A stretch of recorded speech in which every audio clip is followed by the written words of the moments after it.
দর্শক, breaking news. আজ বিয়ে করলেন নতুন যুব ক্রীড়ামন্ত্রী আসিফ মাহমুদ। তার দীর্ঘ ৩ বছর প্রেমের সম্পর্ক থাকা তরুণ সুন্দরী নাদিয়া জাহানকে বিয়ে করলেন তিনি। দর্শক, বিস্তারিত জানতে ভিডিওটি না টেনে শুরু থেকে শেষ পর্যন্ত দেখুন। দর্শক, আজ বেশ ধুমধামভাবেই দুই পরিবারের সিদ্ধান্তে আসিফ মাহমুদ এবং নাদিয়ার বিবাহর কাজটি সম্পন্ন হয়।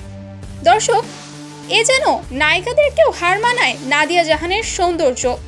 গণমাধ্যমে জানা যায় যে দীর্ঘ ৩ বছর আসিফ মাহমুদ এবং নাদিয়ার রিলেশন ছিল, আর তাই তাদের এই রিলেশনের বিষয়টি পরিবারের সামনে আসলে তারা দুই পরিবার মিলে তাদের দুই হাতকে ৪ করে দিয়ে দিলেন। দর্শক, বর্তমানে বিশাল জনপ্রিয়তা পেয়েছেন আসিফ মাহমুদ। বাংলাদেশের অন্তর্বর্তীকালীন সরকারের উপদেষ্টা হিসেবে নিযুক্ত হন এবং ৯ আগস্ট যুব এবং ক্রীড়া মন্ত্রণালয়ের উপদেষ্টা হিসেবে দায়িত্ব পান।